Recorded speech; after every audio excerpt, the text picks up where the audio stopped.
Hello friends, today we are going to see exception handling in Java. We are seeing which are the blocks are used in the exception handling.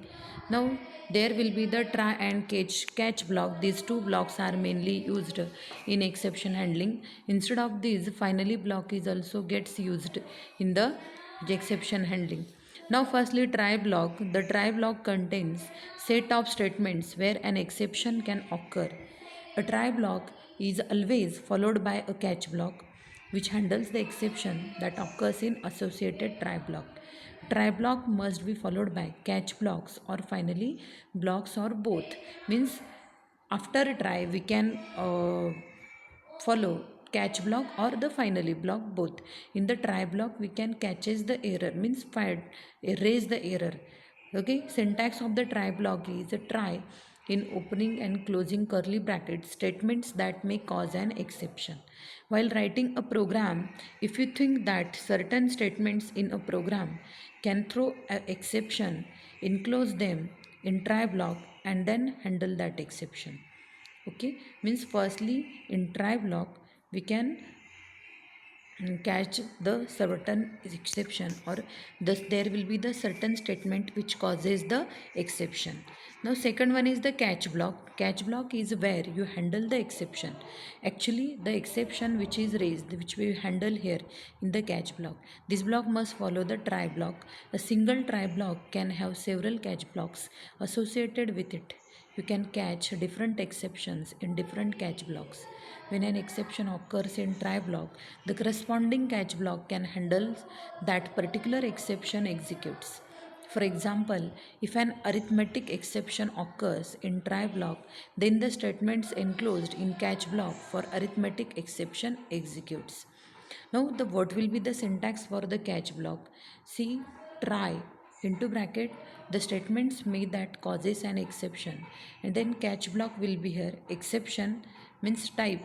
What will be the exception type?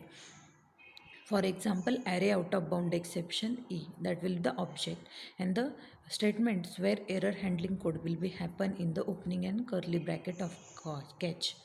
If an exception occurs in try block, then the control of execution is passed to the corresponding catch block. A single try block can have multiple catch blocks associated with it.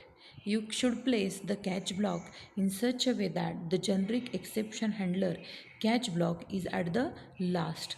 Now we can see the example as given.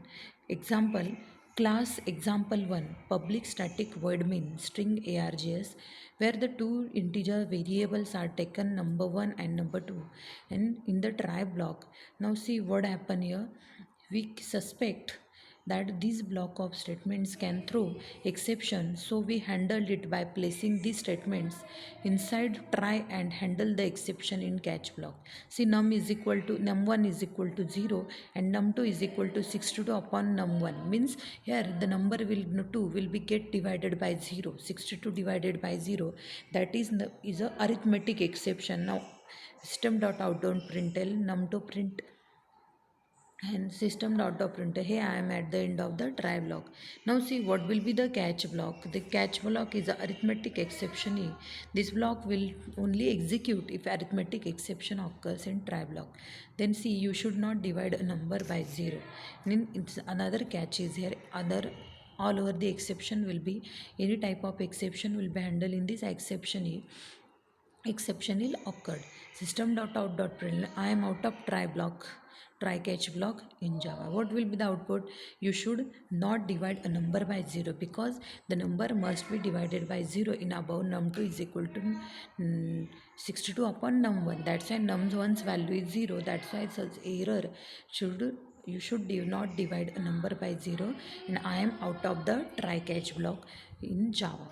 That will be the output of this program. Hope so all of you understand what will be the uh, blocks in exception handling used in Java. Thank you so much for watching this video.